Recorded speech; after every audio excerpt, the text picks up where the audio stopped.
Start. ਦੇਸ਼ ਜਦ ਦੂਜੀ ਕੋਵਿਡ ਲਹਿਰ 'ਤੇ ਕਾਬੂ ਪਾਉਣ ਵਿੱਚ ਸਫਲ ਨਹੀਂ ਹੋ ਰਿਹਾ ਤਾਂ ਪ੍ਰਧਾਨ ਮੰਤਰੀ ਦੇ ਮੁੱਖ ਵਿਗਿਆਨਕ ਸਲਾਹਕਾਰ ਨੇ ਤੀਜੀ ਲਹਿਰ ਦੀ ਚੇਤਾਵਨੀ ਦੇ ਦਿੱਤੀ ਹੈ। ਡੰਡੀ ਵਿਗਿਆਨਕ ਵਿਜੇ ਰਾਘਵਨ ਵੱਲੋਂ ਆਖਿਆ ਗਿਆ ਹੈ ਕਿ ਕੋਵਿਡ ਦਾ ਰੂਪ ਪਹਿਲੀ ਵਾਰ ਨਾਲੋਂ ਤਬਦੀਲ ਹੋ ਕੇ ਆਇਆ ਹੈ, ਜਿਸ ਕਾਰਨ ਇਹ ਪਹਿਲੀ ਵਾਰ ਨਾਲੋਂ ਵੀ ਜ਼ਿਆਦਾ ਫੈਲ ਰਿਹਾ ਹੈ। ਡੰਡੀ ਹੁਣ ਸਰਕਾਰ ਨੇ ਵੀ ਆਖ ਦਿੱਤਾ ਹੈ ਕਿ ਜਿਹੜਾ ਨਵਾਂ ਦੇਸੀ ਕੋਵਿਡ ਆਇਆ ਹੈ ਉਹੀ ਅੱਜ ਦੇ ਕਹਿਰ ਵਾਸਤੇ ਜ਼ਿੰਮੇਵਾਰ ਹੈ। ਡੰਡੀ ਅੱਜ ਦੀ ਮੌਜੂਦਾ ਵੈਕਸੀਨ ਇਸ ਨਵੇਂ ਰੂਪ ਨਾਲ ਨਜਿੱਠਣ ਵਾਸਤੇ ਤਿਆਰ ਕੀਤੀ ਗਈ ਹੈ, ਪਰ ਅਗਲੀ ਵਾਰ ਤਾਂ ਇਹ ਬਿਮਾਰੀ ਆਪਣੇ ਨਵੇਂ ਰੂਪ ਵਿੱਚ ਇਸ ਵੈਕਸੀਨ ਨੂੰ ਵੀ ਬੇਅਸਰ ਕਰ ਸਕਦੀ ਹੈ। ਡੰਡੀ ਪਰ ਇਸ ਵੇਲੇ ਆਪਣੀ ਜਾਨ ਬਚਾਉਣ ਦਾ ਇੱਕੋ ਇੱਕ ਰਸਤਾ ਇਹੀ ਰਹਿ ਗਿਆ ਹੈ ਕਿ ਕੋਵਿਡ ਤੋਂ ਬਚਾਅ ਲਈ ਸਾਰੇ ਸੰਭਵ ਤਰੀਕੇ ਅਪਣਾਏ ਜਾਣ। ਡੰਡੀ ਮਾਸਕ ਪਾਇਆ ਜਾਵੇ, ਦੂਰੀ ਬਣਾਈ ਜਾਵੇ ਅਤੇ ਵੈਕਸੀਨ ਲਗਾਈ ਜਾਵੇ। ਡੰਡੀ ਪਰ ਸਾਡੇ ਦੇਸ਼ ਵਿੱਚ ਇਹਨਾਂ ਚੀਜ਼ਾਂ ਨੂੰ ਮੰਨਣ ਤੋਂ ਆਨਾਕਾਨੀ ਕੀਤੀ ਜਾ ਰਹੀ ਹੈ। ਡੰਡੀ ਖਾਸ ਕਰ ਜਦ ਧਰਮ ਦੀ ਗੱਲ ਆਉਂਦੀ ਹੈ ਤਾਂ ਸਭ ਨੂੰ ਕਹਿਣ ਦਾ ਮੌਕਾ ਮਿਲ ਜਾਂਦਾ ਹੈ ਕਿ ਰੱਬ ਤੋਂ ਵੱਡਾ ਕੌਣ ਹੈ। ਪ੍ਰਸ਼ਨ ਚਿੰਨ੍ਹ ਕੋਵਿਡ ਵੀ ਤਾਂ ਰੱਬ ਦਾ ਹੀ ਬਣਾਇਆ ਵਾਇਰਸ ਹੈ ਅਤੇ ਰੱਬ ਜ਼ਿੰਦਗੀ ਨਾਲ ਮੌਤ ਨੂੰ ਅਤੇ ਦੁੱਖ ਨੂੰ ਸੁੱਖ ਨਾਲ ਉਡੰਗ ਕੇ ਰੱਖਦਾ ਹੈ, ਕਦੇ ਇਕੱਲਿਆਂ ਨਹੀਂ ਰਹਿਣ ਦਿੰਦਾ। ਡੰਡੀ ਇਹ ਕੁਦਰਤ ਦੀ ਖੇਡ ਹੈ। ਡੰਡੀ ਪਰਾ ਸਾਡੀ ਸਿਆਣਪ ਦਾ ਨਮੂਨਾ ਕੁੰਭ ਮੇਲਾ ਚੋਣਾਂ ਅਤੇ ਪੰਜਾਬ ਵਿੱਚ ਗੁਰੂ ਤੇਗ ਬਹਾਦਰ ਜੀ ਦਾ 400 ਸਾਲਾ ਗੁਰਪੁਰਬ ਮਨਾਉਣ ਤੋਂ ਮਿਲਿਆ ਹੈ। ਡੰਡੀ ਪਰ ਨਾਲ ਹੀ ਹੁਣ ਕੋਵਿਡ ਦਾ ਤੋੜ ਲੱਭਣ ਵਾਸਤੇ ਗੁਜਰਾਤ ਵਿੱਚ ਔਰਤਾਂ ਦਾ ਇੱਕ ਵਿਸ਼ਾਲ ਇਕੱਠ ਦੇਵਤਿਆਂ ਦੀ ਪੂਜਾ ਕਰਨ ਅਤੇ ਮਦਦ ਮੰਗਣ ਵਾਸਤੇ ਚੱਲ ਪਿਆ ਹੈ। ਡੰਡੀ ਇਸ ਪਿੱਛੇ ਸਿਆਸਤ ਦੇ ਨਾਲ ਨਾਲ ਧਾਰਮਿਕ ਆਗੂ ਅਤੇ ਪ੍ਰਸ਼ਾਸਨ ਵੀ ਜ਼ਿੰਮੇਵਾਰ ਸਨ, ਜਿਨ੍ਹਾਂ ਨੇ ਇਹਨਾਂ ਔਰਤਾਂ ਨੂੰ ਇਸ ਇਕੱਠ ਵਿੱਚ ਸ਼ਾਮਿਲ ਹੋਣ ਵਾਸਤੇ ਉਤਸ਼ਾਹਿਤ ਕੀਤਾ। ਡੰਡੀ ਹੁਣ ਗਲਤੀ ਔਰਤਾਂ ਦੀ ਹੈ ਜੋ ਇਸ ਵਾਸਤੇ ਉਤਸ਼ਾਹਿਤ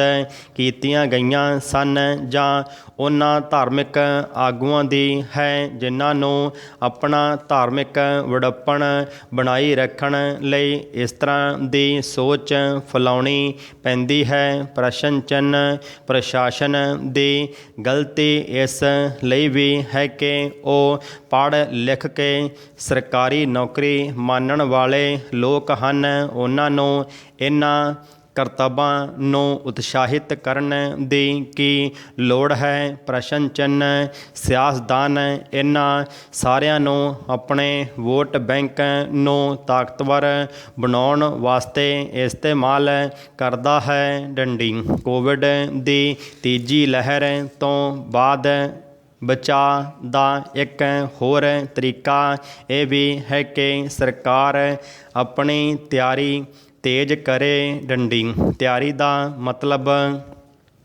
ਤਾਲਾਬੰਦੀ ਨਹੀਂ ਹੈ। ਡੰਡੀ ਤਾਲਾਬੰਦੀ ਨਾਲ ਪਿਛਲੇ ਸਾਲ ਸਰਕਾਰਾਂ ਨੂੰ ਆਪਣੀਆਂ ਸਿਹਤ ਸਹੂਲਤਾਂ ਦਾ ਪ੍ਰਬੰਧ ਕਰਨ ਦਾ ਮੌਕਾ ਮਿਲ ਗਿਆ ਸੀ। ਡੰਡੀ ਹੁਣ ਸਰਕਾਰ ਨੂੰ ਸੰਪੂਰਨ ਤਾਲਾਬੰਦੀ ਲਈ ਹਮਾਇਤ ਨਹੀਂ ਮਿਲ ਸਕਦੀ ਕਿਉਂਕਿ ਲੋਕ ਖਾਲੀ ਜੇਬ ਹੋ ਚੁੱਕੇ ਹਨ।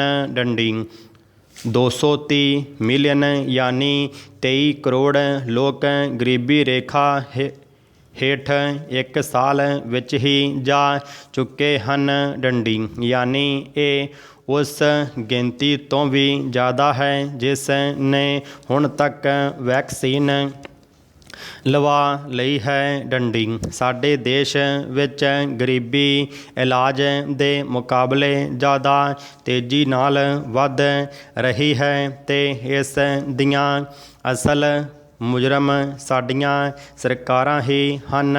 ਡੰਡੀ ਜ਼ਾਹਰ ਹੈ ਕਿ ਉਹ ਫਿਰ ਤੋਂ ਰੱਬ ਵੱਲ ਹੀ ਵੇਖਣਗੀਆਂ। ਡੰਡੀ ਸਟਾਰਟ ਸਾਡੀਆਂ ਸਰਕਾਰਾਂ ਦੀ ਫੁਰਤੀ ਅਤੇ ਫਿਕਰਮੰਦੀ ਦਾ ਹਾਲ ਇਹ ਹੈ ਕਿ ਅੱਜ ਤਕਰੀਬਨ 10 ਦਿਨ ਹੋ ਗਏ ਹਨ ਪਰ ਦਿੱਲੀ ਵਿੱਚ ਲਗਾਤਾਰ ਆਕਸੀਜਨ ਦੀ ਘਾਟ ਕਾਰਨ ਮੌਤਾਂ ਹੋ ਰਹੀਆਂ ਹਨ ਅਤੇ ਅਜੇ ਤੱਕ ਹੱਲ ਕੋਈ ਨਹੀਂ ਲੱਭਿਆ ਜਾ ਸਕਿਆ। ਡੰਡੀ ਕੇਂਦਰ ਨੇ ਅਦਾਲਤ ਵਿੱਚ ਮਾਮਲੇ ਦਾ ਹੱਲ ਦੱਸਿਆ ਕਿ ਮੁੰਬਈ ਵਿੱਚ ਦਿੱਲੀ ਨਾਲੋਂ ਡਾਕਟਰ ਅੱਧੀ ਆਕਸੀਜਨ ਨਾਲ ਮਰੀਜ਼ਾਂ ਦਾ ਇਲਾਜ ਕਰ ਰਹੇ ਹਨ। ਡੰਡੀ ਸਰਕਾਰ ਮੁਤਾਬਕ ਮੁੰਬਈ ਵਿੱਚ ਪ੍ਰਬੰਧ ਸੁਧਰਿਆ ਹੈ ਪਰ ਇਹ ਸੁਭਾਈ ਅਤੇ ਕੇਂਦਰ ਸਰਕਾਰ ਦੇ ਆਪਸੀ ਤਾਲਮੇਲ ਦੀ ਮਿਸਾਲ ਨਹੀਂ ਬਲਕਿ ਇੱਕ ਦੂਜੇ ਨੂੰ ਅਦਾਲਤ ਵਿੱਚ ਨੀਵਾਂ ਵਿਖਾਉਣ ਦੀ ਕੋਸ਼ਿਸ਼ ਹੀ ਹੈ। ਡੰਡੀ ਅਸਲ ਵਿੱਚ ਹਰ ਸੂਬਾ ਕੋਈ ਚੰਗਾ ਹੱਲ ਲੱਭਣ ਦੀ ਕੋਸ਼ਿਸ਼ ਕਰ ਰਿਹਾ ਹੈ, ਕੁਝ ਚੰਗਾ ਕੰਮ ਕਰ ਵੀ ਰਿਹਾ ਹੈ ਪਰ ਦੇਸ਼ ਉਹਨਾਂ ਰਾਜਾਂ ਦੇ ਨਾਲ ਖੜਾ ਨਜ਼ਰ ਨਹੀਂ ਆ ਰਿਹਾ। ਡੰਡੀ ਸਭ ਨੂੰ ਜੋੜਨ ਵਾਲੀ ਕੇਂਦਰ ਸਰਕਾਰ ਸਾਰੇ ਸੂਬਿਆਂ ਨਾਲ ਕਿਤੇ ਸਹੀ ਕਿਤੇ ਮਤਰੇਈ ਮਾਂ ਵਾਂਗ ਵਿਚਰ ਰਹੀ ਹੈ। ਡੰਡੀ ਜਿੱਥੇ ਭਾਜਪਾ ਦੇ ਸੂਬੇ ਹਨ ਉੱਥੇ ਲਾਡਲੇ ਪੁੱਤਰ ਵਾਂਗ ਗਲਤੀਆਂ ਛੁਪਾਈਆਂ ਜਾਂਦੀਆਂ ਹਨ ਅਤੇ ਜਿੱਥੇ ਆਪ ਵਰਗੀ ਸਰਕਾਰ ਹੈ ਉੱਥੇ ਹਿੰਦੀ ਫਿਲਮਾਂ ਦੀ ਲਲਿਤਾ ਪਵਾਰ ਬਣ ਜਾਂਦੀ ਹੈ। ਡੰਡੀ ਸਾਰੇ ਦੇਸ਼ ਦੀ ਮਹਾਂਮਾਰੀ ਵਿਰੁੱਧ ਜੰਗ ਜਿੱਤਣ ਦੀ ਸਭ ਤੋਂ ਵੱਡੀ ਜ਼ਿੰਮੇਵਾਰੀ ਕੇਂਦਰ ਸਰਕਾਰ ਦੀ ਬਣਦੀ ਹੈ ਜਿਸ ਤੋਂ ਸੰਭਲਣ ਲਈ ਹੁਣ ਸਾਰੇ ਦੇਸ਼ ਉੱਤੇ ਆਈ ਆਫਤ ਨਾਲ ਸਿਆਸੀ ਭੇਦਭਾਵ ਨੂੰ ਇੱਕ ਪਾਸੇ ਰੱਖ ਕੇ ਇੱਕ ਹੋ ਕੇ ਲੜਨਾ ਪਵੇਗਾ। ਡੰਡੀ ਪੈਰਾ ਵੇਖਿਆ ਤਾਂ ਨਹੀਂ ਸੁਣਦਾ ਆਇਆ ਹਾਂ ਕਿ ਪੁਰਾਣਿਆਂ ਸਮਿਆਂ ਵਿੱਚ ਪਿੰਡਾਂ 'ਚ ਸ਼ਾਹੂਕਾਰ ਹੁੰਦੇ ਸਨ।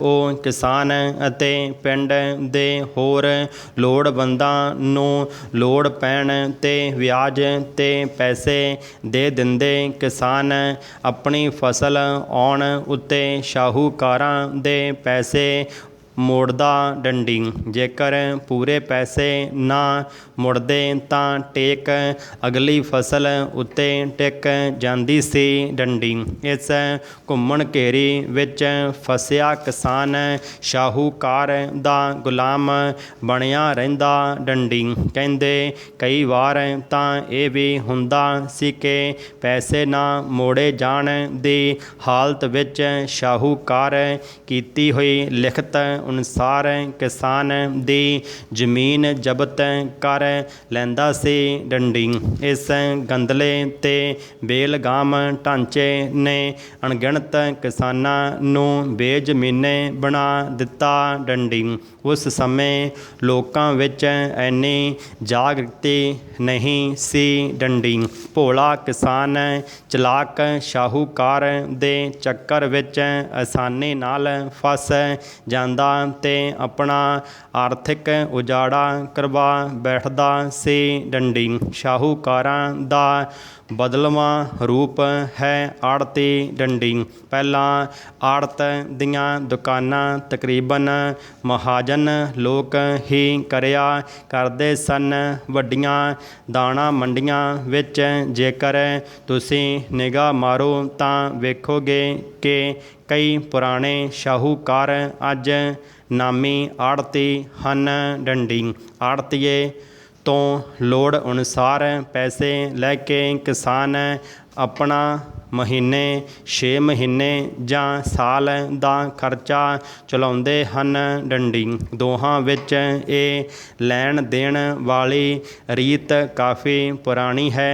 ਅਸਲ ਵਿੱਚ ਕਿਸਾਨ ਕੋਲ ਸਿਵਾਏ ਆੜ੍ਹਤੀਏ ਤੋਂ ਪੈਸੇ ਲੈਣ ਦੇ ਹੋਰ ਕੋਈ ਵਸੀਲਾ ਵੀ ਨਹੀਂ। ਡੰਡੀ ਹੁਣ ਇੱਥੇ ਅਸਲ ਮਸਲਾ ਖੜਾ ਹੁੰਦਾ ਹੈ। ਡੰਡੀ ਕਿਸਾਨ ਨੂੰ ਇਹ ਤਾਂ ਪਤਾ ਹੁੰਦਾ ਹੈ ਕਿ ਆੜ੍ਹਤੀਏ ਤੋਂ ਲਏ ਪੈਸਿਆਂ ਉੱਤੇ ਉਸ ਨੇ ਕਿੰਨੀ ਫੀਸਦੀ ਵਿਆਜ ਲਗਾਉਣਾ ਹੈ, ਪਰ ਵਿਆਜ ਦੇ ਜੋੜ ਘਟਾਓ ਤੋਂ ਕੋਰਾ ਹੋਣ ਕਰਕੇ ਉਹ ਇਹ ਸਮਝਣ ਤੋਂ ਅਸਮਰੱਥ ਹੁੰਦਾ ਹੈ ਕਿ ਉਸਨੂੰ ਵਿਆਜ ਦੇ ਕਿੰਨੇ ਪੈਸੇ ਲਗਾਏ ਗਏ ਹਨ। ਡੰਡੀ ਬੇਸ਼ੱਕ ਅੱਜ ਕਿਸਾਨਾਂ ਦੇ ਮੁੰਡੇ ਕੁੜੀਆਂ ਪੜ੍ਹ ਲਿਖ ਗਏ ਹਨ, ਪਰ ਵਿਆਜ 'ਤੇ ਲੱਗਦੇ ਵਿਆਜ ਦਾ ਸਹੀ ਅੰਕੜਾ ਕੱਢ ਪਾਉਣਾ ਉਹਨਾਂ ਲਈ ਵੀ ਕਾਫੀ ਮੁਸ਼ਕਲ ਹੈ। ਡੰਡੀ ਇੱਥੇ ਹੀ ਕਿਸਾਨ ਨੂੰ ਆਰਥਿਕ ਮਾਰ ਪੈਣ ਦਾ ਜ਼ਿਆਦਾ ਖਦਸ਼ਾ ਰਹਿੰਦਾ ਹੈ ਤੇ ਇੱਥੋਂ ਤੱਕ ਕਿ ਕਿਸਾਨ ਦੀ ਜ਼ਮੀਨ ਤੱਕ ਖੁੱਸ ਜਾਂਦੀ ਹੈ। ਡੰਡੀ ਕੈਪਟਨ ਸਰਕਾਰ ਨੇ ਕਿਸਾਨ ਨੂੰ ਆਰਥਿਕ ਪੱਖੋਂ ਆਜ਼ਾਦ ਕਰਨ ਲਈ ਅਤੇ ਸਵੈਮਾਨ ਨਾਲ ਜਿਉਣ ਦੀ ਤਾਕੀਦ ਕਰਦੇ ਸਿੱਧੀ ਅਦਾਇਗੀ ਵਾਲੇ ਅਪਣਾਏ ਫਾਰਮੂਲੇ ਦਾ ਸਵਾਗਤ ਕੀਤਾ ਜਾਣਾ ਚਾਹੀਦਾ ਹੈ। ਡੰਡੀ ਸ਼ਾਇਦ ਇਹ ਪਹਿਲੀ ਵਾਰ ਹੈ ਕਿ ਕਿਸਾਨਾਂ ਨੂੰ ਉਹਨਾਂ ਦੀ ਫਸਲ ਦੀ ਰਕਮ ਸਿੱਧੀ ਉਹਨਾਂ ਦੇ ਬੈਂਕ ਖਾਤਿਆਂ ਵਿੱਚ ਪਹੁੰਚੀ ਹੈ। ਫਸਲ ਦੇ ਭੁਗਤਾਨ ਸੰਬੰਧੀ ਜਦੋਂ ਕਿਸਾਨਾਂ ਨੂੰ ਮੋਬਾਈਲ ਫੋਨਾਂ 'ਤੇ ਮੈਸੇਜ ਆਏ ਤਾਂ ਉਹਨਾਂ ਦੇ ਪੈਰ ਧਰਤੀ 'ਤੇ ਨਹੀਂ ਸਨ ਲੱਗ ਰਹੇ। ਨਹੀਂ ਤਾਂ ਅਕਸਰ ਇਹ ਹੁੰਦਾ ਸੀ ਕਿ ਕਿਸਾਨ ਫਸਲ ਵੇਚਣ ਤੋਂ ਬਾਅਦ ਆੜ੍ਹਤੀਏ ਕੋਲ ਜਾਣਾ ਪੈਂਦਾ ਸੀ। ਡੰਡੀ ਕਰਜ਼ੇ ਦੇ ਤੋੜ ਉੱਤੇ ਕੈਪਟਨ ਸਰਕਾਰ ਨੂੰ ਚਾਹੀਦਾ ਹੈ ਕਿ ਉਹ ਕਿਸਾਨਾਂ ਨੂੰ ਬੈਂਕ ਤੋਂ ਸਸਤਾ ਕਰਜ਼ਾ ਉਪਲਬਧ ਕਰਵਾਉਣ ਤਾਂ ਕਿ ਕਿਸਾਨ ਤੇ ਮਜ਼ਦੂਰ ਦੋਹਾਂ ਨੂੰ ਮਜਬੂਰ ਹੋ ਕੇ ਆੜ੍ਹਤੀਆਂ ਕੋਲ ਉਧਾਰ ਪੈਸੇ ਲੈਣ ਨਾ ਜਾਣਾ ਪਵੇ। ਡੰਡੀ ਸਟਾਰਟ ਬੀਮਾ ਦੋ ਪੱਖਾਂ ਵਿੱਚ ਇੱਕ ਪ੍ਰਕਾਰ ਦਾ ਲਿਖਤੀ ਸਮਝੌਤਾ ਜਾਂ ਪ੍ਰਤਿਗਿਆ ਪੱਤਰ ਹੁੰਦਾ ਹੈ। ਡੰਡੀ ਇਹ ਇੱਕ ਪਾਸੇ ਬੀਮਾ ਕੰਪਨੀ ਅਤੇ ਦੂਜੇ ਪਾਸੇ ਕਿਸੇ ਵਿਅਕਤੀ, ਫਰਮ, ਕੰਪਨੀ, ਉਦਯੋਗ ਜਾਂ ਸੰਸਥਾ ਵਿਚਕਾਰ ਲਿਖਿਆ ਜਾਂਦਾ ਹੈ। ਡੰਡੀ ਬੀਮਾ ਕੰਪਨੀ ਜਾਂ ਕਾਰਪੋਰੇਸ਼ਨ ਇਸ ਗੱਲ ਦਾ ਵਿਸ਼ਵਾਸ ਦਿਵਾਉਂਦੀ ਹੈ ਕਿ ਕਿਸੇ ਨਿਸ਼ਚਿਤ ਸਮੇਂ ਤੋਂ ਪਹਿਲਾਂ ਮੌਤ ਜਾਂ ਅੱਗ ਦੇ ਪ੍ਰਭਾਵ ਨਾਲ ਬੀਮੇਦਾਰ ਦੀ ਹੋਣ ਵਾਲੀ ਆਰਥਿਕ ਹਾਨੀ ਦੀ ਪੂਰਤੀ ਕਰੇਗੀ ਅਤੇ ਵਾਅਦਾ ਕੀਤੀ ਵਿਸ਼ੇਸ਼ ਰਕਮ ਉਸ ਨੂੰ ਜਾਂ ਉਸ ਦੇ ਵਾਰਸਾਂ ਨੂੰ ਦੇਵੇਗੀ। ਡੰਡੀ ਬੀਮੇਦਾਰ ਵਿਅਕਤੀ, ਫਰਮ ਜਾਂ ਕੰਪਨੀ ਉਸ ਦੇ ਬਦਲੇ ਕੁਝ ਨਿਸ਼ਚਿਤ ਰਕਮ ਮਹੀਨੇਵਾਰ, ਤਿਮਾਹੀ, ਛਿਮਾਹੀ ਜਾਂ ਵਾਰਸ਼ਿਕ ਕਿਸ਼ਤਾਂ ਵਿੱਚ ਬੀਮਾ ਕਾਰਪੋਰੇਸ਼ਨ ਨੂੰ ਇੱਕ ਨਿਸ਼ਚਿਤ ਸਮੇਂ ਤੱਕ ਦੇਣ ਦਾ ਇਕਰਾਰ ਕਰਦੇ ਹਨ। ਡੰਡੀ ਦੋ ਧਿਰਾਂ ਵਿਚਕਾਰ ਇਹ ਸਮਝੌਤਾ ਲਿਖਤੀ ਰੂਪ ਵਿੱਚ ਹੁੰਦਾ ਹੈ ਜਿਸ ਨੂੰ ਬੀਮਾ ਪਾਲਿਸੀ ਕਿਹਾ ਜਾਂਦਾ ਹੈ। ਡੰਡੀ ਜਿੰਨੀ ਰਕਮ ਲਈ ਕੋਈ ਵਿਅਕਤੀ ਬੀਮਾ ਕਰਾਉਂਦਾ ਹੈ, ਉਹੀ ਰਕਮ ਉਸ ਦੀ ਮੌਤ ਜਾਂ ਅੱਗ ਆਦਿ ਤੋਂ ਹੋਣ ਵਾਲੀ ਹਾਨੀ ਦੀ ਪੂਰਤੀ ਵਜੋਂ ਉਸਨੂੰ ਜਾਂ ਉਸਦੇ ਵਾਰਸਾਂ ਨੂੰ ਦੇ ਦਿੱਤੀ ਜਾਂਦੀ ਹੈ। ਡੰਡੀ ਇਸ ਰਾਸ਼ੀ ਨੂੰ ਬੀਮੇ ਦੀ ਰਕਮ ਕਿਹਾ ਜਾਂਦਾ ਹੈ। ਡੰਡੀ ਹਰ ਸ਼ਹਿਰ ਵਿੱਚ ਬੀਮਾ ਕਾਰਪੋਰੇਸ਼ਨ ਦੇ ਆਪਣੇ ਏਜੰਟ ਹੁੰਦੇ ਹਨ। ਡੰਡੀ ਇਹ ਲੋਕਾਂ ਦੇ ਬੀਮੇ ਕਰਨ ਦਾ ਕੰਮ ਕਰਦੇ ਹਨ। ਡੰਡੀ ਬੀਮਾ ਕਾਰਪੋਰੇਸ਼ਨ ਉਹਨਾਂ ਨੂੰ ਇਸ ਕੰਮ ਲਈ ਕਮਿਸ਼ਨ ਦਿੰਦੀ ਹੈ। ਡੰਡੀ ਉਹ ਆਪਣੇ ਆਪ ਹੀ ਲੋਕਾਂ ਨੂੰ ਮਿਲਦੇ ਜੁਲਦੇ ਰਹਿੰਦੇ ਹਨ ਅਤੇ ਬੀਮਾ ਕਰਵਾਉਣ ਲਈ ਪ੍ਰੇਰਨਾ ਦਿੰਦੇ ਹਨ। ਡੰਡੀ ਜੇ ਤੁਸੀਂ ਆਪਣਾ ਬੀਮਾ ਕਰਵਾਉਣਾ ਚਾਹੁੰਦੇ ਹੋ ਤਾਂ ਤੁਸੀਂ ਅਜਿਹੇ ਏਜੰਟ ਨੂੰ ਮਿਲੋ ਜਾਂ ਬੀਮਾ ਕਾਰਪੋਰੇਸ਼ਨ ਦੇ ਦਫ਼ਤਰ ਨੂੰ ਇੱਕ ਚਿੱਠੀ ਲਿਖ ਦਿਓ ਕਿ ਤੁਸੀਂ ਬੀਮਾ ਕਰਵਾਉਣਾ ਚਾਹੁੰਦੇ ਹੋ। ਡੰਡੀ ਕੁਝ ਦਿਨਾਂ ਵਿੱਚ ਕੋਈ ਨਾ ਕੋਈ ਏਜੰਟ ਤੁਹਾਡੇ ਕੋਲ ਪਹੁੰਚ ਜਾਵੇਗਾ। ਡੰਡੀ ਤੁਸੀਂ ਉਸ ਤੋਂ ਸਾਰੀਆਂ ਸਕੀਮਾਂ ਦੀ ਜਾਣਕਾਰੀ ਪ੍ਰਾਪਤ ਕਰ ਲਓ। ਡੰਡੀ ਜਿਹੜੀ ਸਕੀਮ ਤੁਹਾਨੂੰ ਚੰਗੀ ਲੱਗੇ ਉਸ ਬਾਰੇ ਆਪਣੀ ਜਾਣਕਾਰੀ ਨਿਸ਼ਚਿਤ ਕਰ ਲਓ। ਡੰਡੀ ਬੀਮਾ ਏਜੰਟ ਤੁਹਾਨੂੰ ਇੱਕ ਪ੍ਰਸਤਾਵ ਪੱਤਰ ਭਰਨ ਲਈ ਦੇਵੇਗਾ। ਡੰਡੀ ਇਸ ਦੇ ਸਾਰੇ ਖਾਨਿਆਂ ਦੀ ਪੂਰਤੀ ਠੀਕ ਕਰ ਲਵੋ। ਡੰਡੀ ਫਿਰ ਏਜੰਟ ਕਾਰਪੋਰੇਸ਼ਨ ਦੇ ਨਿਯੁਕਤ ਕੀਤੇ ਡਾਕਟਰ ਤੋਂ ਤੁਹਾਡੀ ਅਰੋਗਤਾ ਪ੍ਰੀਖਿਆ ਕਰਵਾ ਦੇਵੇਗਾ ਅਤੇ ਤੁਹਾਡੇ ਪ੍ਰਸਤਾਵ ਪੱਤਰ ਨਾਲ ਡਾਕਟਰੀ ਰਿਪੋਰਟ ਅਤੇ ਆਪਣੀ ਰਿਪੋਰਟ ਨੱਥੀ ਕਰਕੇ ਆਪਣੇ ਮੁੱਖ ਦਫ਼ਤਰ ਵਿੱਚ ਸਮੇਂ ਸਿਰ ਭੇਜ ਦੇਵੇਗਾ। ਡੰਡੀ ਜੇ ਤੁਸੀਂ ਕਿਸੇ ਜੋਖਮ ਵਾਲੀ ਡਿਊਟੀ 'ਤੇ ਕੰਮ ਕਰ ਰਹੇ ਹੋ, ਜਿਵੇਂ ਬਿਜਲੀ ਵਿੱਚ, ਕਾਰਖਾਨੇ ਵਿੱਚ, ਮਸ਼ੀਨਰੀ 'ਤੇ, ਤਾਂ ਤੁਹਾਨੂੰ ਇਸ ਪੇਸ਼ੇ ਸੰਬੰਧੀ ਫਾਰਮ ਵੀ ਨਾਲ ਭਰਨਾ ਪਵੇਗਾ। ਡੰਡੀ ਕਾਰਪੋਰੇਸ਼ਨ ਦੇ ਅਫਸਰ ਤੁਹਾਡੇ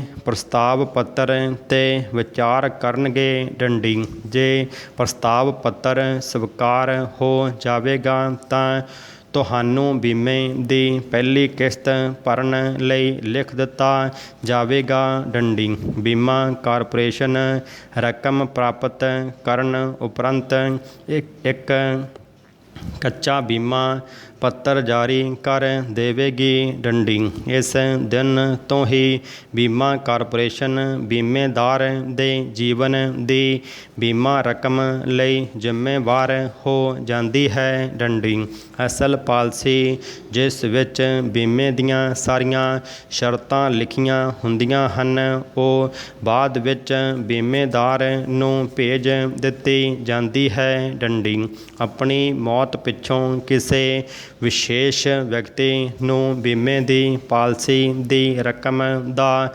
ਹੱਕਦਾਰ ਬਣਾਉਣਾ ਹੀ ਪਾਲਿਸੀ ਦਾ ਕਿਸੇ ਦੇ ਨਾਂ ਕਹਾਉਂਦਾ ਹੈ। ਡੰਡੀ ਇਸ ਲਈ ਉਹ ਜਿਸ ਨੂੰ ਚਾਹੇ ਇਹ ਅਧਿਕਾਰ ਦੇ ਸਕਦਾ ਹੈ। ਡੰਡੀ ਇਹ ਕੰਮ ਪ੍ਰਸਤਾਵ ਪੱਤਰ ਭਰਦੇ ਸਮੇਂ ਹੀ ਕਰਨਾ ਚਾਹੀਦਾ ਹੈ। ਡੰਡੀ ਸਟਾਰਟ ਕੌਮੀ ਸਮਾਜਵਾਦ ਦੀ ਪਛਾਣ ਧਾਰਨ ਕਰ ਸੰਪੂਰਨ ਕ੍ਰਾਂਤੀ ਦੇ ਨਾਅਰੇ ਨੇ ਸਾਰੇ ਮੁਲਕ ਨੂੰ ਸੰਨ 1974-77 ਵਿੱਚ JP ਮੁਹਿੰਮ ਵਿੱਚ ਬੰਨ੍ਹ ਦਿੱਤਾ। ਡੰਡੀ ਗਰੀਬ ਬਹੁਗਿਣਤੀ ਵਿੱਚ ਸਨ। ਡੰਡੀ ਧੁੱਪ ਛਾਂ ਨੂੰ ਬਰਦਾਸ਼ਤ ਕਰਨ ਵਾਲੇ ਗਰੀਬਾਂ ਦੇ ਹਜੂਮ ਲੱਖਾਂ ਦੀ ਮਨੁੱਖੀ ਚਾਦਰ ਵਿਛਾ ਦਿੰਦੇ ਸਨ। ਡੰਡੀ JP ਦੇ ਸਰਬਪੱਖੀ ਵਿਕਾਸ ਦੇ ਸੰਕਲਪ ਨੇ ਨੌਜਵਾਨਾਂ ਨੂੰ ਛੇਤੀ ਹੀ ਮੋਹ ਲਿਆ। ਡੰਡੀ ਬਰਤਾਨਵੀ ਸਰਕਾਰ ਨਾਲ ਲੋਹਾ ਲੈਂਦਿਆਂ ਤੇ ਵਿਨੋਬਾ ਭਾਵੇ ਦੇ ਭੂ-ਦਾਨ ਅੰਦੋਲਨ ਵਿੱਚ ਤਤਪਰ ਅਨਸਰ ਦੀ ਭੂਮਿਕਾ ਨਿਭਾਈ। ਡੰਡੀ ਛੇਤੀ ਹੀ ਜੈ ਪ੍ਰਕਾਸ਼ ਹਰਮਨ ਪਿਆਰਾ ਨੇਤਾ ਬਣ ਕੇ ਸੰਸਾਰ ਭਰ ਵਿੱਚ ਸ਼ਲਾਘਾ ਦਾ ਪਾਤਰ ਬਣ ਗਏ। ਡੰਡੀ ਰਾਸ਼ਟਰਪਤੀ ਦੀ ਪਦਵੀ ਨੂੰ ਠੁਕਰਾਉਣ ਵਾਲੇ ਜੈ ਪ੍ਰਕਾਸ਼ ਨਾਰਾਇਣ ਨੂੰ ਲੋਕ ਨਾਇਕ ਆਖਣਾ ਅਤ ਕਥਨੀ ਨਹੀਂ ਹੋਵੇਗੀ। ਡੰਡੀ 1965 ਵਿੱਚ ਮੈਗਸੇਸੇ ਖਿਤਾਬ ਤੇ 1999 ਵਿੱਚ ਭਾਰਤ ਰਤਨ ਨਾਲ ਸਨਮਾਨਿਤ ਜੇਪੀ ਵਿੱਚ ਇੱਕ ਬਲਾ ਦਾ ਅਰਸ਼ਨ ਸੀ ਤੇ ਹਰ ਕਿਸੇ ਨੂੰ ਰੁਕ ਕੇ ਸੁਣਨ ਲਈ ਮਜਬੂਰ ਕਰਦਾ ਸੀ।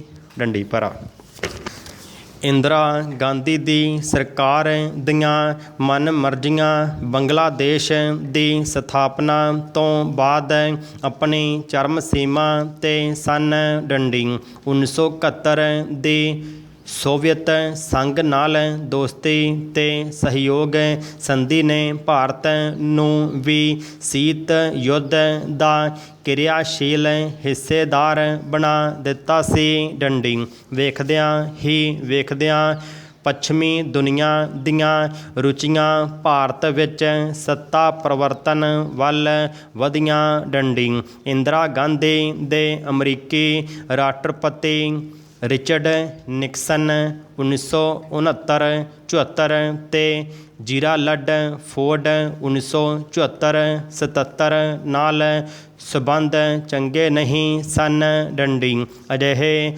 ਹਾਲਾਤ ਵਿੱਚ ਇੰਦਰਾ ਵਿਰੋਧੀ ਤਾਕਤ ਨੂੰ ਬਲ ਮਿਲਣਾ ਲਗਭਗ ਤੈਅ ਸੀ। ਡੰਡੀ 1970 ਦੇ ਡਟਾਂਟ ਜਾਂ ਸ਼ੀਤ ਯੁੱਧ ਤਲਖੀਆਂ ਨੂੰ ਠਹਿਰਾਓ ਨੇ ਕੌਮਾਂਤਰੀ ਧਿਆਨ ਭਾਰਤ ਦੀ ਅੰਦਰੂਨੀ ਰਾਜਨੀਤੀ 'ਤੇ ਕੇਂਦਰਿਤ ਕਰ ਦਿੱਤਾ। ਡੰਡੀ ਮੁਲਕ ਭਰ ਵਿੱਚ ਮੁਜ਼ਾਹਰੇ ਸ਼ੁਰੂ ਹੋ ਗਏ। ਡੰਡੀ ਭ੍ਰਿਸ਼ਟਾਚਾਰ ਬੇਰੁਜ਼ਗਾਰੀ ਤੇ ਸਿਆਸੀ ਅਪਰਾਧ ਹੱਦੋਂ ਵੱਧ ਗਏ ਸਨ। ਡੰਡੀ ਆਵਾਮ ਤਰਪਕਿਆ ਹੋਇਆ ਸੀ। ਡੰਡੀ ਜੈ ਪ੍ਰਕਾਸ਼ ਦੇ ਉੱਚੇ ਆਦਰਸ਼ਾਂ ਤੇ ਬੁਲੰਦ ਆਵਾਜ਼ ਨੇ ਵਿਦਿਆਰਥੀਆਂ ਤੇ ਮਜ਼ਦੂਰ ਵਰਗ ਦਾ ਸਾਥ ਦੇਣਾ ਮਨਜ਼ੂਰ ਕਰ ਲਿਆ। ਡੰਡੀ ਵੇਖਦਿਆਂ ਹੀ ਵੇਖਦਿਆਂ ਨੌਜਵਾਨ ਲੀਡਰਾਂ ਆਗੂਆਂ ਦੀ ਨਵੀਂ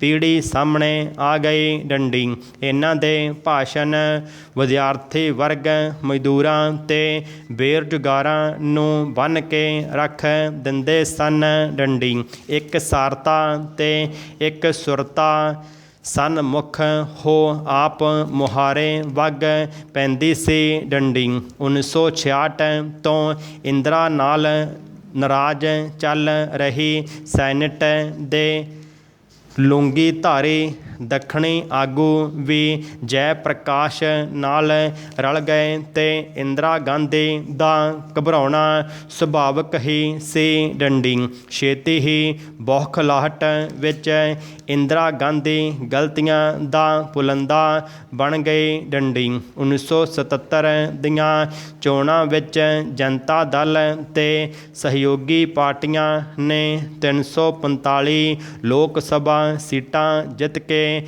ਨਵੇਂ ਰਾਜਸੀ ਮਿਆਰ ਖੜ੍ਹੇ ਕੀਤੇ। ਡੰਡੀ ਅਕਾਲੀ ਦਲ ਵੀ 9 ਸੀਟਾਂ ਨਾਲ ਇਸ ਗੱਠਜੋੜ ਦਾ ਹੀ ਹਿੱਸਾ ਬਣਿਆ ਸੀ। ਡੰਡੀ ਜਨਤਾ ਦਲ ਦੀ ਸਰਕਾਰ ਬਹੁਤਾ ਚਿਰ ਨਾ ਟਿਕ ਸਕੀ। ਡੰਡੀ ਜਦੋਂ ਜੈ ਪ੍ਰਕਾਸ਼ ਦੇ ਸਾਹ ਮੁੱਕ ਰਹੇ ਸਨ ਤਾਂ ਚੌਧਰੀ ਚਰਨ ਸਿੰਘ ਨੇ ਸਿਆਸੀ ਸ਼ਤਰੰਜ ਦੇ ਮੋਹਰੇ ਪੁੱਠੇ ਪਾ ਦਿੱਤੇ। ਡੰਡੀ ਜੈ ਪ੍ਰਕਾਸ਼ ਦੇ ਨਾਲ ਨਾਲ ਜਨਤਾ ਦਲ ਦਾ ਕ੍ਰਿਸ਼ਮਾ ਵੀ ਖਤਮ ਹੋ ਗਿਆ।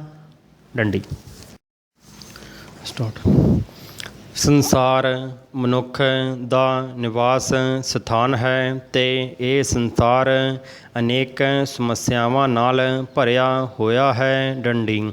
ਇਹ ਸਮੱਸਿਆਵਾਂ ਵਿਗਿਆਨ ਅਤੇ ਟੈਕਨੋਲੋਜੀ, ਰਾਜਨੀਤੀ, ਆਰਥਿਕਤਾ ਅਤੇ ਮਾਨਵੀ ਮਾਮਲਿਆਂ ਨਾਲ ਸੰਬੰਧਿਤ ਹਨ ਡੰਡੀ। ਇਹਨਾਂ ਸਮੱਸਿਆਵਾਂ ਕਾਰਨ ਇਹ ਸੰਸਾਰ ਵਿਰੋਧਤਾਈਆਂ ਭਰਪੂਰ ਬਣ ਗਿਆ ਹੈ ਡੰਡੀ। ਖੇਤਰੀ ਟਕਰਾਓ ਪੈਦਾ ਹੋ ਜਾਂਦੇ ਹਨ ਡੰਡੀ। ਧਾਰਮਿਕ ਅਤੇ ਨਸਲੀ ਵਿਰੋਧ ਭੜਕ ਰਹੇ ਹਨ ਡੰਡੀ। ਇਹਨਾਂ ਦੇ ਨਤੀਜੇ ਵਜੋਂ ਖਤਰਨਾਕ ਹਾਲਤਾਂ ਪੈਦਾ ਹੋ ਰਹੀਆਂ ਹਨ ਡੰਡੀ। ਮਨੁੱਖੀ ਜੀਵਨ ਉਲਝਦਾ ਜਾ ਰਿਹਾ ਹੈ ਡੰਡੀ। ਸਗੋਂ ਇਹ ਮਨੁੱਖਾਂ ਵਰਗਾ ਜੀਵਨ ਰਹਿ ਹੀ ਨਹੀਂ ਗਿਆ ਡੰਡੀ। ਪ੍ਰਮੁੱਖ ਗੱਲ ਇਹ ਹੈ ਕਿ ਇਸ ਅਜੋਕੇ ਜੀਵਨ ਨੂੰ ਮਨੁੱਖਾਂ ਦੇ ਯੋਗ ਬਣਾਇਆ ਜਾਵੇ ਡੰਡੀ। ਪਰ ਖਾਸ ਕਰਕੇ ਮਹੱਤਵਪੂਰਨ ਗੱਲ ਇਹ ਹੈ ਕਿ ਨਵੀਂ ਸੋਚ ਨੇ ਅਤੇ ਅੰਤਰਰਾਜੀ ਪ੍ਰਬੰਧਾਂ ਨੂੰ ਵਿਚਾਰਧਾਰਾ ਰਹਿਤ ਬਣਾਏ ਜਾਣ ਦੇ ਯਤਨਾਂ ਨੇ ਵਾਸਤਵ ਵਿੱਚ ਸੰਸਾਰ ਵਿਆਪੀ ਟਕਰਾਓ ਦੇ ਇੱਕ ਸੋਮੇ ਦਾ ਅੰਤ ਕਰ ਦਿੱਤਾ ਹੈ ਡੰਡੀ। ਇਹ ਸੋਮਾ ਸਹੀ ਤੌਰ 'ਤੇ ਵਿਚਾਰਧਾਰਕ ਮਤਭੇਦ ਹੀ ਸੀ ਡੰਡੀ।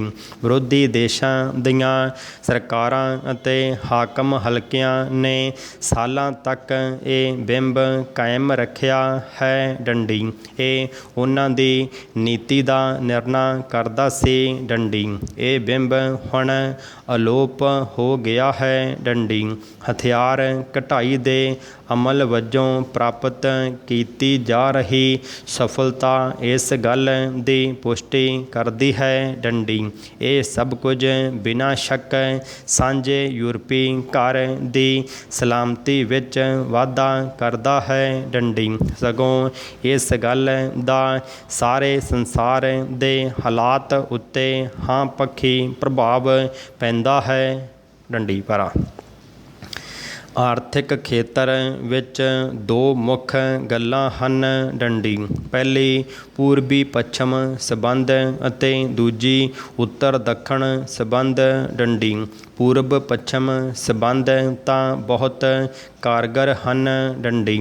ਇਸ ਕਰਕੇ ਰਾਜਨੀਤਿਕ ਹਾਲਤ ਦੇ ਵਧੇਰੇ ਸਥਿਰ ਬਣਦੀ ਜਾਣ ਨਾਲ ਇੱਕ ਮੁੱਠਤਾ ਦਾ ਅਮਲ ਹੋਰ ਤੇਜ਼ ਹੋ ਜਾਵੇਗਾ ਡੰਡੀ। ਜਿੱਥੋਂ ਤੱਕ ਉੱਤਰ ਦੱਖਣ ਸੰਬੰਧਾਂ ਦੀ ਗੱਲ ਹੈ, ਉਹ ਸਭ ਤੋਂ ਦੁਖਦਾਈ ਮਸਲਾ ਹੈ ਡੰਡੀ। ਆਰਥਿਕ ਵਿਕਾਸ ਦੇ ਪੱਧਰਾਂ ਵਿੱਚ ਬਹੁਤ ਵੱਡਾ ਪਾੜਾ ਹੈ ਡੰਡੀ। ਲੋਕਾਂ ਨੂੰ ਪ੍ਰਾਪਤ ਸਮਾਜਿਕ ਸੁਰੱਖਿਆ ਦੇ ਪੱਧਰ ਵੀ ਬਹੁਤ ਵੱਖ-ਵੱਖ ਹਨ ਡੰਡੀ। ਜ਼ਿੰਦਗੀ ਵਿੱਚ ਆਉਂਦੀਆਂ ਤਕਲੀਫਾਂ, ਦੁੱਖ ਅਤੇ ਮੁਸ਼ਕਲਾਂ ਵਿਅਕਤੀ ਨੂੰ ਮਜ਼ਬੂਤ ਅਤੇ ਦ੍ਰਿੜ ਇਰਾਦਾ ਪ੍ਰਦਾਨ ਕਰਦੀਆਂ ਹਨ ਡੰਡੀ। ਮਨੁੱਖ ਇਹਨਾਂ ਮੁਸ਼ਕਲਾਂ ਤਕਲੀਫਾਂ ਵਿੱਚੋਂ ਗੁਜ਼ਰ ਕੇ ਵਕਤ ਅਤੇ ਹਾਲਾਤ ਦਾ ਮੁਕਾਬਲਾ ਕਰਕੇ ਆਪਣੇ ਆਪ ਨੂੰ ਪਰਿਪੱਕ ਕਰਦਾ ਹੈ ਡੰਡੀ। ਜਿਸ ਵਿਅਕਤੀ ਨੇ ਕਦੇ ਕਿਸੇ ਮੁਸੀਬਤ ਦਾ ਸਾਹਮਣਾ ਨਾ ਕੀਤਾ ਹੋਵੇ, ਉਹ ਤਾਂ ਛੋਟੀ ਜਿਹੀ ਤਕਲੀਫ ਆਉਣ 'ਤੇ ਢੇਰੀ ਢਾਹ ਲੈਂਦਾ ਹੈ ਡੰਡੀ। ਅਜਿਹੇ ਵਿਅਕਤੀ ਆਪਣੇ ਮਨੋਬਲ ਨੂੰ ਹੀਨ ਭਾਵਹੀਨਤਾ ਵੱਲ ਲੈ ਜਾਂਦੇ ਹਨ ਅਤੇ ਹੱਥ 'ਤੇ ਹੱਥ ਧਰ ਕੇ ਬੈਠ ਜਾਂਦੇ ਹਨ ਡੰਡੀ।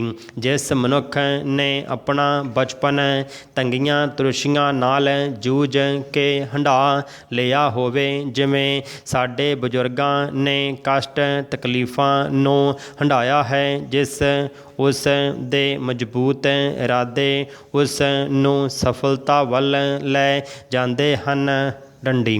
ਮਾੜੀ ਜਿਹੀ ਸਥਿਤੀ ਵਿੱਚੋਂ ਲੰਘ ਕੇ ਹੀ ਸਖਤ ਸਥਿਤੀ ਬਣਦੀ ਹੈ। ਫਿਰ ਉਹ ਸਥਿਤੀ ਭਾਵੇਂ ਕਿੰਨੀ ਹੀ ਭਿਆਨਕ ਕਿਉਂ ਨਾ ਹੋਵੇ ਡੰਡੀ।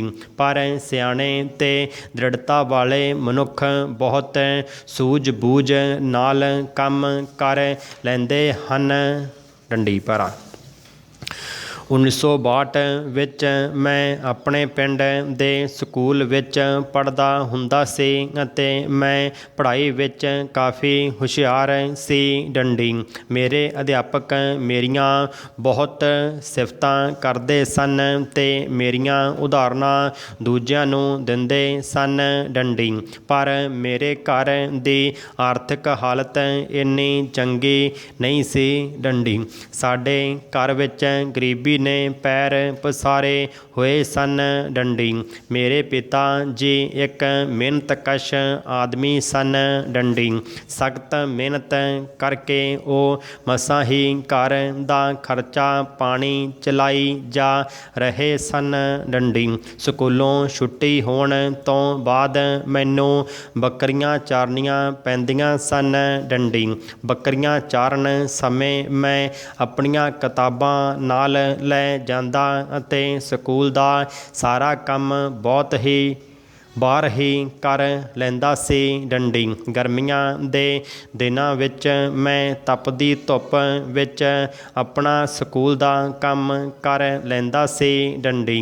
ਮੇਰੇ ਪੈਰਾਂ ਵਿੱਚ ਜੁੱਤੀ ਨਾ ਮਾਤਰ ਹੁੰਦੀ ਸੀ ਅਤੇ ਕਈ ਵਾਰ ਪੈਰਾਂ ਵਿੱਚ ਕਣਕ ਦੇ ਖੂੰਗੇ ਵੱਜ ਜਾਂਦੇ ਸਨ ਅਤੇ ਪੈਰਾਂ ਵਿੱਚੋਂ ਲਹੂ ਵਗਣ ਲੱਗ ਜਾਂਦਾ ਡੰਡੀ। ਪੈਰਾਂ ਵਿੱਚ ਜ਼ਖਮ ਹੋਣ ਕਾਰਨ ਮੈਨੂੰ ਦੂਜੇ ਦਿਨ ਸਕੂਲ ਜਾਣਾ ਔਖਾ ਹੋ ਜਾਂਦਾ ਡੰਡੀ। ਮੇਰੇ ਕੋਲ ਸਕੂਲ ਜਾਣ ਲਈ ਟੁੱਟੇ ਜਿਹੇ ਬੂਟ ਹੀ ਸਨ ਡੰਡੀ। ਮੇਰੇ ਬੂਟਾਂ ਦੀ ਹਾਲਤ ਇੰਨੀ ਖਰਾਬ ਹੁੰਦੀ ਸੀ ਕਿ ਉਹ ਥੱਲਿਓਂ ਟੁੱਟੇ ਹੋਏ ਅਤੇ ਮੋਰੀਆਂ ਹੋਈਆਂ ਹੁੰਦੀਆਂ ਸਨ ਡੰਡੀ। ਮੇਰੇ ਕੋਲ ਇੱਕ ਹੀ ਪਜਾਮਾ ਕੁੜਤਾ ਹੁੰਦਾ ਸੀ ਡੰਡੀ। ਸਕੂਲ ਜਾਣ ਤੋਂ ਇਲਾਵਾ ਮੈਨੂੰ ਘਰ ਦੇ ਵੀ ਬਹੁਤ ਕੰਮ ਕਰਨੇ ਪੈਂਦੇ ਸਨ, ਜਿਵੇਂ ਪੱਠੇ ਲਿਆਉਣੇ, ਕੁਤਰਨੇ ਅਤੇ ਬਾਹਰਲੇ ਘਰੋਂ ਤੂੜੀ ਲਿਆਉਣੀ ਵਗੈਰਾ ਡੰਡੀ। ਇਹ ਮੇਰਾ ਹਰ ਰੋਜ਼ ਦਾ ਕੰਮ ਹੁੰਦਾ ਸੀ ਡੰਡੀ। ਹਾੜੀ ਦੇ ਸਮੇਂ ਮੈਂ ਆਪਣੇ ਪਿਤਾ ਜੀ ਨਾਲ ਕਣਕ ਵਢਾਉਂਦਾ ਹੁੰਦਾ ਸੀ ਡੰਡੀ। ਪਰ ਉਹਨਾਂ ਵੇਲਿਆਂ ਵਿੱਚ ਮੈਨੂੰ ਗਰੀਬੀ ਬਾਰੇ ਕੋਈ ਬਹੁਤਾ ਪਤਾ ਨਹੀਂ ਸੀ ਕਿ ਕਿਵੇਂ ਘਰ ਦਾ ਗੁਜ਼ਾਰਾ ਚੱਲਦਾ ਡੰਡੀ। ਪਰ ਸਾਡਾ ਸਮਾਂ ਅੱਤ ਦੀ ਗਰੀਬੀ ਵਿੱਚੋਂ ਗੁਜ਼ਰਿਆ ਡੰਡੀ। ਪਰ ਮੈਂ ਘਰ ਵਿੱਚ ਗਰੀਬੀ ਅਤੇ ਜ਼ਿਆਦਾ ਕੰਮ ਕਰਨ ਦੇ ਬਾਵਜੂਦ ਪੜ੍ਹਾਈ ਵਿੱਚ ਅਵਲ ਹੁੰਦਾ ਰਿਹਾ ਡੰਡੀ। ਰਾਤ ਨੂੰ 2-2 ਵਜੇ ਤੱਕ ਮੈਂ ਪੜ੍ਹਾਈ ਕਰਦਾ ਹੁੰਦਾ ਸੀ ਡੰਡੀ। ਸਵੇਰੇ ਤੜਕੇ ਉੱਠ ਕੇ ਖੇਤ ਵਿੱਚੋਂ ਪੱਠੇ ਲੈ ਕੇ ਆਉਂਦਾ ਡੰਡੀ। ਸਿਆਲ ਦੇ ਮਹੀਨਿਆਂ ਵਿੱਚ ਵੀ ਮੈਂ ਸਵੇਰੇ 4 ਵਜੇ ਉੱਠ ਜਾਂਦਾ ਅਤੇ ਰੋਜ਼ਾਨਾ ਤੜਕੇ ਜ਼ਰੂਰ ਪੜ੍ਹਦਾ ਡੰਡੀ। ਭਰਾ ਜੀਵਨ ਇੱਕ ਖੇਡ ਹੈ ਡੰਡੀ। ਜ਼ਿੰਦਗੀ ਦੀ ਇਸ ਖੇਡ ਵਿੱਚ ਮਨੁੱਖ ਕਈ ਤਰ੍ਹਾਂ ਦੇ ਘੋਲ ਕਰਦਾ ਹੈ ਡੰਡੀ। ਇਹਨਾਂ ਸੰਘਰਸ਼ਾਂ ਵਿੱਚ ਮਨੁੱਖ ਆਪਣੀ ਮਿਹਨਤ ਅਤੇ ਲਗਨ ਸਦਕਾ ਸਫਲ ਹੋ ਕੇ ਜਿੱਤ ਪ੍ਰਾਪਤ ਕਰਦਾ ਹੈ ਡੰਡੀ। ਜਿਹੜਾ ਮਨੁੱਖ ਇਸ ਲੜਾਈ ਨੂੰ ਜੀਵਨ ਦਾ ਅਹਿਮ ਹਿੱਸਾ ਮੰਨ ਕੇ ਲੜਦਾ ਹੈ, ਉਹ ਜ਼ਿੰਦਗੀ ਨੂੰ ਬਾਖੂਬੀ ਮਾਣ ਸਕਦਾ ਹੈ ਅਤੇ ਜਿੱਤ ਪ੍ਰਾਪਤ ਕਰਦਾ ਹੈ ਡੰਡੀ। ਜ਼ਿੰਦਗੀ ਸੰਘਰਸ਼ ਦਾ ਦੂਜਾ ਨਾਮ ਹੈ ਡੰਡੀ। ਮਨੁੱਖ ਨੂੰ ਚੰਗੀ ਜ਼ਿੰਦਗੀ ਜਿਉਣ ਲਈ ਸਹੀ ਮਾਰਗ 'ਤੇ ਚੱਲਣਾ ਚਾਹੀਦਾ ਹੈ ਡੰਡੀ।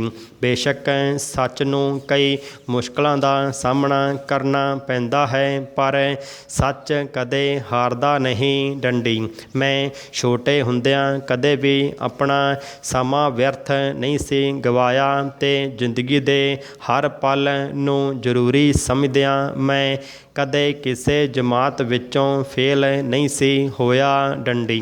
ਘਰ ਦੇ ਇੰਨੇ ਕੰਮ ਅਤੇ ਗਰੀਬੀ ਦੇ ਬਾਵਜੂਦ ਵੀ ਮੈਂ ਆਪਣਾ ਸਕੂਲ ਦਾ ਕੰਮ ਵੇਲੇ ਸਿਰ ਕਰ ਲੈਂਦਾ ਸੀ ਡੰਡੀ। ਜ਼ਿੰਦਗੀ ਵਿੱਚ ਸਭ ਕੁਝ ਤੁਹਾਡੀ ਸੋਚ 'ਤੇ ਨਿਰਭਰ ਹੈ ਡੰਡੀ। ਗਰੀਬੀ ਦੇ ਦਿਨਾਂ ਵਿੱਚ ਵੀ ਮੈਂ ਆਪਣੇ ਮਨ ਵਿੱਚ ਸ਼ਾਂਤੀ ਤੇ ਫੁੱਲ ਖਿੜਾਈ ਰੱਖੇ ਅਤੇ ਜ਼ਿੰਦਗੀ ਵਿੱਚ ਚੋਭਾਂ ਪੀੜਾਂ ਤੇ ਅਹਿਸਾਸ ਜ਼ਰੂਰ ਮਹਿਸੂਸ ਕੀਤੇ ਡੰਡੀ।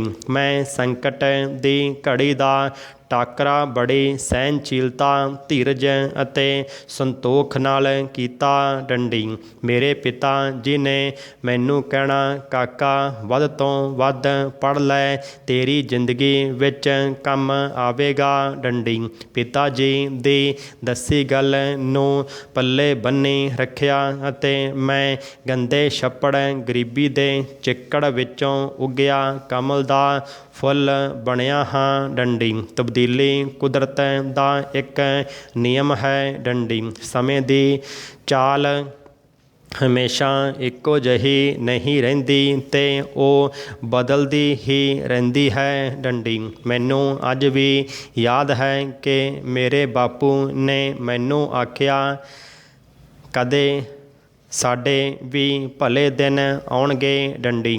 ਆਪਾਂ ਕਿਹੜਾ ਰੱਬ ਦੇ ਮਾਂ ਮਾਰੇ ਨੇ ਡੰਡੀ। ਪਰ ਗਰੀਬ ਗਰੀਬੀ ਦੇ ਕਾਰਨਾਂ ਨੂੰ ਨਹੀਂ ਸੀ ਜਾਣਦਾ ਡੰਡੀ। ਅਗਿਆਨਤਾ ਵਸ ਪਏ ਹੋਣ ਕਰਕੇ ਕੋਈ ਹਾਦਸਾ ਵਾਪਰੇ ਤਾਂ ਬੇਵਸੀ ਦਾ ਕਾਰਨ ਬਣਦਾ ਡੰਡੀ। ਪਰ ਮੈਂ ਦ੍ਰਿੜ ਇਰਾਦੇ ਨਾਲ ਪੜ੍ਹਦਾ ਰਿਹਾ ਡੰਡੀ। ਆਪਣੇ ਤੋਂ ਲਾਚਾਰੀ ਗਰੀਬੀ ਨੂੰ ਪਰੇ ਰੱਖ ਕੇ ਮੈਂ ਸਖਤ ਮਿਹਨਤ ਕੀਤੀ ਤੇ ਸਫਲ ਹੋ ਗਿਆ ਡੰਡੀ। ਹਰ ਇਨਸਾਨ ਦੀ ਜ਼ਿੰਦਗੀ ਦੁੱਖਾਂ ਨੂੰ ਪ੍ਰਵਾਨ ਕਰਕੇ ਹੀ ਸੁੱਖ ਵਿੱਚ ਪ੍ਰਵੇਸ਼ ਕਰਦੀ ਹੈ ਡੰਡੀ। ਹਨੇਰਾ ਹਮੇਸ਼ਾ ਰੌਸ਼ਨੀ ਦੇ ਸਦਕਾ ਖਤਮ ਹੋ ਜਾਂਦਾ ਹੈ ਡੰਡੀ। ਸਫ਼ਰ ਪੂਰਾ ਕਰਨ ਨਾਲ ਹੀ ਮੰਜ਼ਿਲ ਮਿਲਦੀ ਹੈ ਡੰਡੀ। ਮੈਂ ਆਪਣੇ ਸਬਰ, ਸੰਤੋਖ, ਦ੍ਰਿੜਤਾ ਤੇ ਸਹਿਨਸ਼ੀਲਤਾ ਨਾਲ ਆਪਣੀ ਗਰੀਬੀ ਨੂੰ ਨਿਭਾਉਂਦਿਆਂ ਚੰਗਾ ਪੜ੍ਹ ਲਿਖ ਗਿਆ ਡੰਡੀ। ਗਰੀਬੀ ਦੀ ਜ਼ਿੰਦਗੀ ਬਤੀਤ ਕਰਦਿਆਂ ਵੀ ਮਨ ਵਿੱਚ ਦ੍ਰਿੜਤਾ ਤੇ ਨਿਸ਼ਾਨਾ ਤੈਅ ਕੀਤਾ ਡੰਡੀ। ਸੋ ਮੈਂ ਆਪਣੇ ਜੀਵਨ ਨੂੰ ਸਾਫ ਸੁਥਰਾ ਬਤੀਤ ਕਰਦਿਆਂ ਬੰਜਰਾਂ ਵਿੱਚੋਂ ਨਿਕਲਿਆ ਫੁੱਲ ਹਾਂ ਡੰਡੀ।